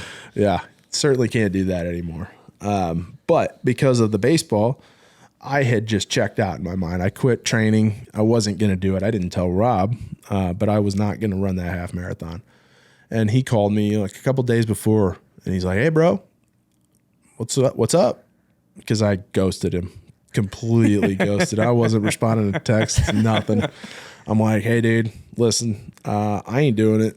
I'm not running this thing. He's like, oh, but I already got your packet. Like, I got you. You can ride with me. I got a parking spot. You know, everything's, I'm like, all right, sure. So you did a half on no training? Yeah. Took me 2 hours and 37 minutes. I don't even think that's that bad. I crossed the finish line with That's less than a 12-minute mile with zero training. My calf muscles were just, balling up on me. I could hardly walk. It was awful. That's an athlete, though. Zero training. Pure That's athleticism. not, I'm telling you, there's no way I could do a half at a sub 12 pace right now. I would die. Well, my goal this time is 2 hours because That's sub 10. I'm gonna actually run. That's awesome. And train. So, yeah. So now I don't know. I don't know what the next thing is, but I'm always gonna have something. So a lot of your outdoor workouts right now, are you doing all weighted vests, or are you doing some running and? Well, since I now? started training for the half, I'm just doing running. Awesome. So I was mixing in some running with the weighted vest just to see. But honestly, with as much running as I'm going to be doing, I don't want to put more weight on all my joints. I get that. So, Yeah. So my thing with all these programs in 75 hard is like, I don't feel like kind of what you're describing. Like, what's your plan? Like, it's not like if you're never going to drink again, I don't know what your plan is. It's just tough, like coming off that, like, how do you find that balance again? Or do you just take a break and then go back on 75 hard or whatever the other programs are? So I don't know about how you feel about it, but again, what day are you on? 52. So you're on the downhill. It creates really, really good habits. More so than any other of those ridiculous challenges out there. I think the length of 2.5 months really breaks you and gets you to a point. I mean, for anybody who tells me they can't do 75 hard, I'm going to say, listen to episode, whatever we're on right now. I'll find out once this actually airs, because you're making excuses. If you can do it with everything that's like all the things that have led up to why you started in the first place, to all the obstacles that you have to overcome on a day-to-day basis to be able to do it, anybody can make time. We talked about this over and over again. I don't have time. Bullshit. You don't make time. Mm-hmm. And that's all there is to it. And doing 75 hard allows you to get to a point in your life where you start to prioritize sleeping patterns, systems, discipline, routine, Efficiency. Yeah. So you create these good routines, efficient routines that, maybe when you get done, you're not going to do 2 workouts every day, but you might keep reading. You might keep your water intake up. You might start making way more healthy choices when you're going out to eat or eating at home. Mm-hmm. You might still prioritize exercise, maybe not twice a day, but once a day. You might prioritize this run, this training. So for 75 hard for me it wasn't just that challenge to sink back into old bad habits. I think it changes. I think the length and what you have to do during the challenge changes your mindset on everything. Absolutely. So it's not just some challenge and done. Right. It just makes you more aware of everything that you weren't doing. This makes me sound bad, but I could sit on the couch and watch TV and scroll my phone for a couple hours and not even realize it. Mm-hmm. And, have a drink and eat terrible. And before you know it, it's 11 o'clock and then you're sleeping terrible because you ate terrible and you had a few drinks, and then your kids are feeling that too, because you're still up. Maybe they're still up, or if they're not still up, they're not sleeping great. And their morning is completely jacked because your morning is jacked. Exactly. Yep. I'm not, you sleep in, you hit that snooze button and you don't get your reading in. You grab a quick breakfast at McDonald's or Starbucks instead of a good healthy breakfast, and it just ruins the whole day. Like you're in a rush in the morning with the kids, then they're rushing. Mm-hmm. It's just a debacle. Right. When I wake up now, I feel great. I get everything that I want to get done. Like, it just sets the stage for my day. And I know I go through the day intentionally now instead of just reaction. Yeah. Like I love that. I'm not just reacting to everything. You're proactive. Right. Proactive instead of reactive. So Okay. write that down. I did. It's in my notes. First, another thing I wrote down and circled, and I know back to what you said earlier is you, I don't know what you said. Something you feel it. What was the saying you made that when you were bigger, people said to you? Oh, You carry it well. Carry it well. 26% body fat at 280 is, you had a lot of muscle. Yeah. So you did carry it well. Legitimately. Yeah. Like 26% body fat that's not bad. You're NFL lineman type material. You're a big boy though too. Like Yeah.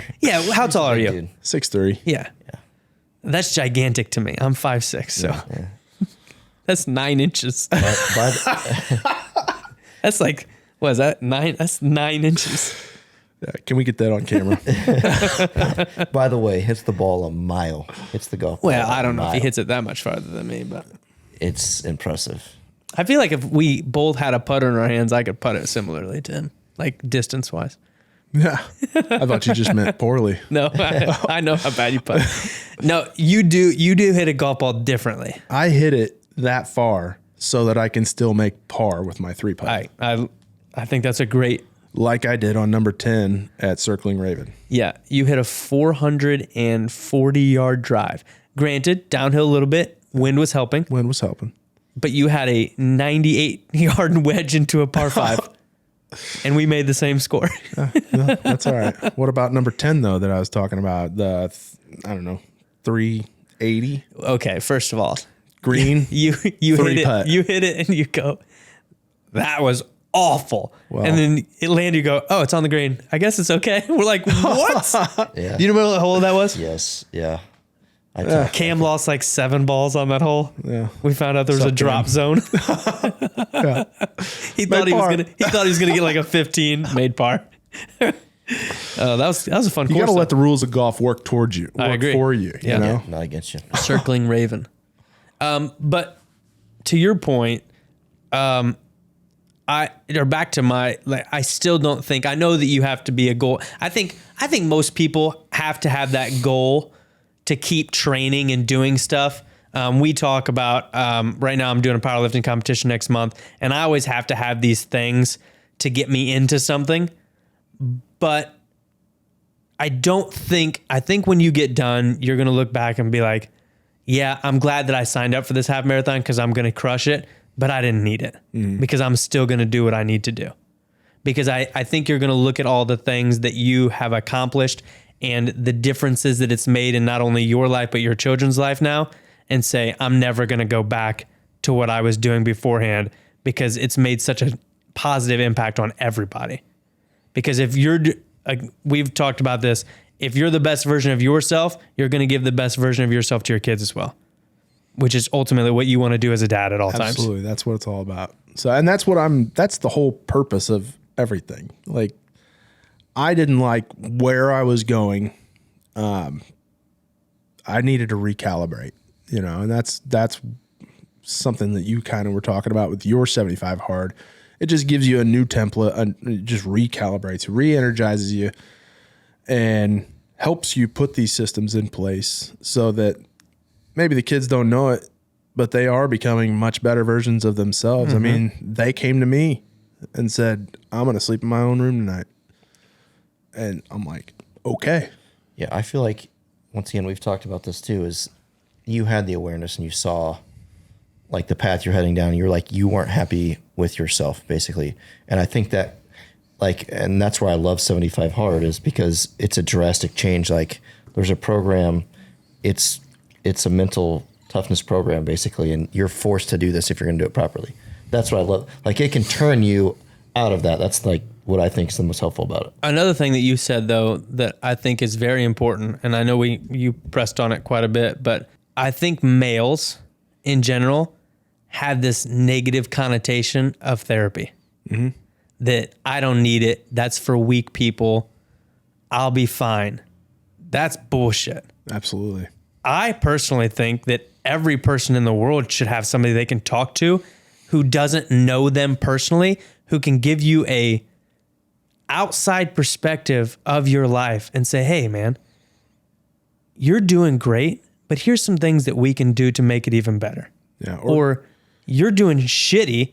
We need to flip this completely. Right. And I think there's some things too that, sorry to cut you off. No. There's a lot of things that maybe I don't want to tell you as my friend or my parents or something, just because like they're going to think I'm weird or something like that. And you tell the therapist that like, hey, I'm struggling with this. I'm having this thought. I'm having that thought. And your therapist says, that's normal. Like you're not the only one thinking that. And then it's like, oh, all right. It seems like as a, like you're an athlete, obviously we went over that. Like, I feel like if you're kind of like that type of person or male, it's tough to admit that you feel weak. You feel like, you know, you don't want to admit that. At least I don't. I always feel like, hey, I'm not going to ever talk about that with anybody. So I've never had a therapist to like bounce those off of. Unbelievably important and helpful. 100%. I'm still keeping receipts. Jesus Christ. He needs a therapist. Nah, I don't. You need help. You do. I need a lot This of is help. this entire conversation was an intervention to tell you that you need help. We're not even recording. I'm good. I don't feel like I need it at all. I feel like I'm happy. I'm telling you, not saying you need it. That's not what my point is, but like having that person outside to speak to, especially going through something like you did. We sat down before you got here and I was like, do you have notes written out for James? He's like, no, I'm just going to let him talk. I'm like, I have some things I want to ask. And the first thing is therapy, kids therapy, because I can't tell you how important I think that is. When Eric and I got divorced, I called the school because they have therapists in the school. I said, hey, Colby's doing fantastic, but could you guys just keep an eye on her? Maybe pull out of her class and make sure she's doing okay. Because if she does need to go somewhere, I'd like to know. I want to be proactive instead of reactive. And she's doing fantastic. And the counselor chops in on her every once in a while. And these aren't they're the one-on-ones, but like it's not therapy like a sit down therapy would be, but it's just make sure she's doing okay in case we need to take that route at some point in time. And with your instance, I mean, mom is no longer there. I can't imagine how hard that is on a 4 and 6 year old. I mean, mom is everything to those kids. Yeah. I'm going to bring you back to cry here, but mom is everything to them. Dad's dad, and kids love their dads, but at that age, mom is life.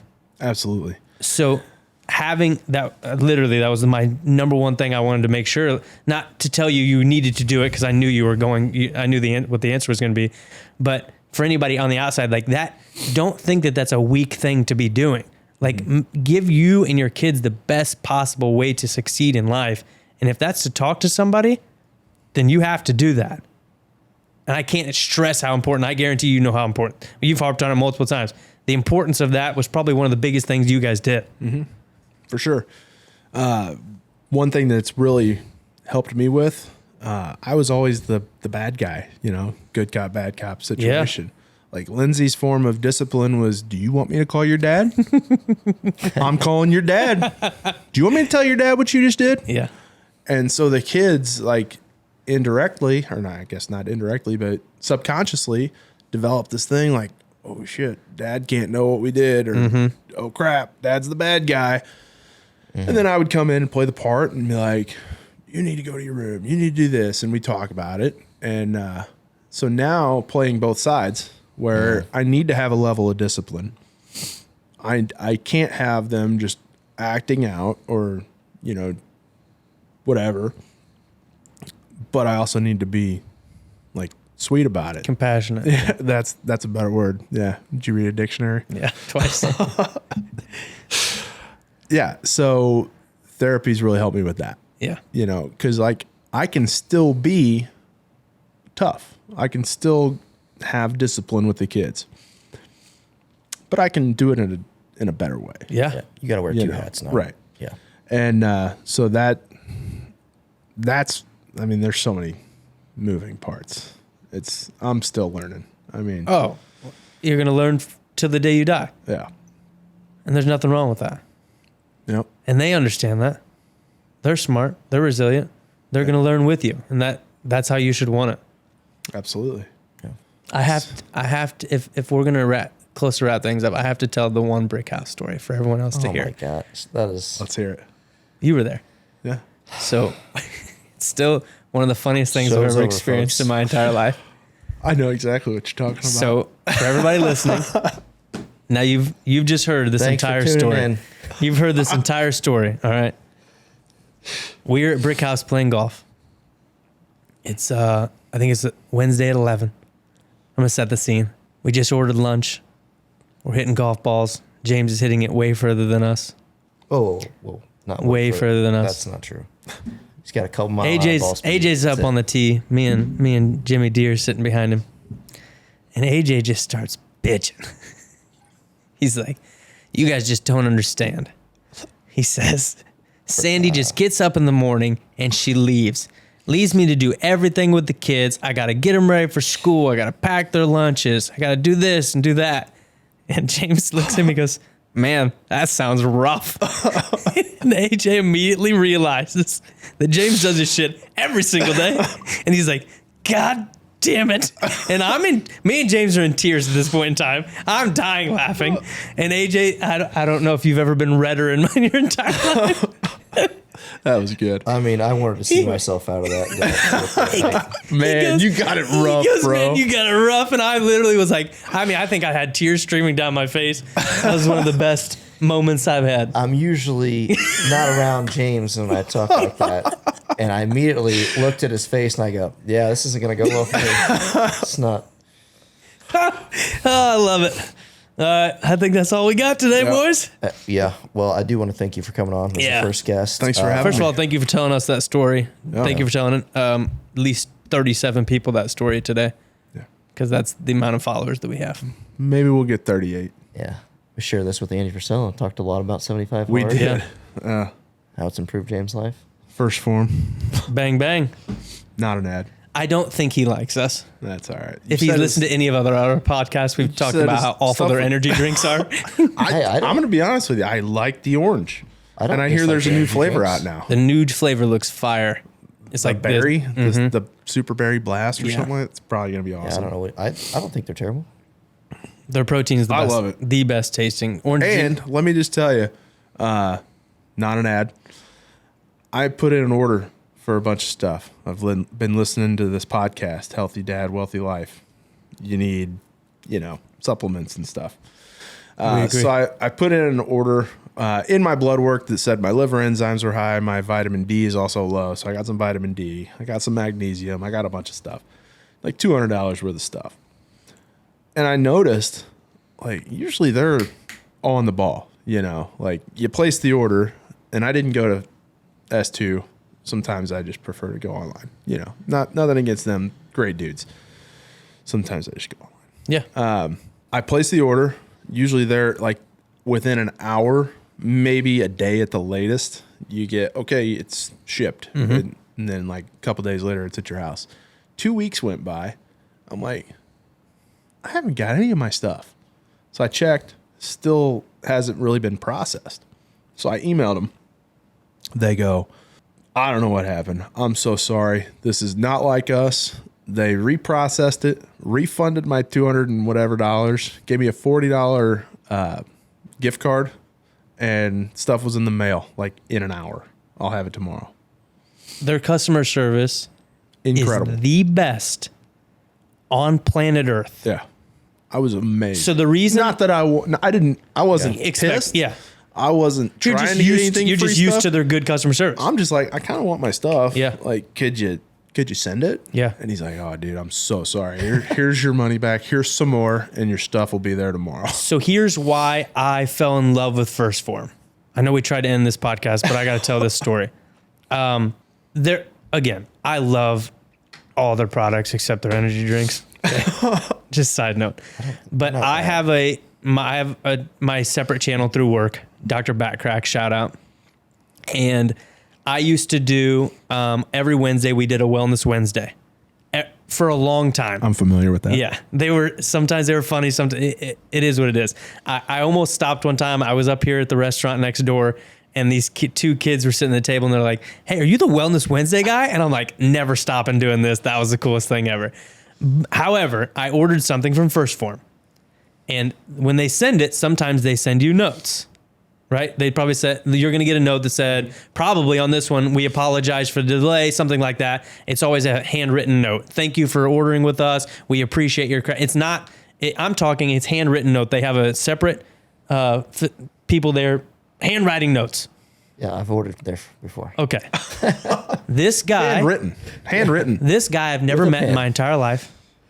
If you follow any of their stuff, he's this guy who does trick shots with soccer balls. Nice. Dino Music or something. Yeah. Have you seen him? Uh-huh. Okay. He writes me a handwritten note saying that he watches all my videos. I'm killing it. He can't wait to watch them every single week. Gave me, it looks like your business is going great. Enjoy watching your videos. We appreciate your business. Make sure if there's anything you ever need, let us know. I will never buy another product from anybody else after that. Like, you hooked me. Mm-hmm. Some random guy who I don't know how long he'd been there at the time, got Andy Frisell, a lifelong customer. I sell the stuff at my office now. I tell everybody I like it besides their energy drinks. Like, that is the definition of good business there. You know what they have that's not good? Their pre-workouts are terrible. Oh my God. I like their pre-workouts. You told me you don't like them. I drink it every single day. What is it? Megawatt? No, Trash. it's the other one. Formula One, whatever it is. No. Trash. They taste terrible. He's a Jim Stepani guy. Guarantee pre-gym is back here. I don't use it. Guaranteed. Thank you for having me. Protein. Yeah, we appreciate it. Yeah. Thank you so much. We'll wrap it up. Peace out. Thank you for listening. As always, the shared information is intended for general purposes only and is not a substitute for professional medical or financial advice. Please consult with a qualified professional for any questions you may have.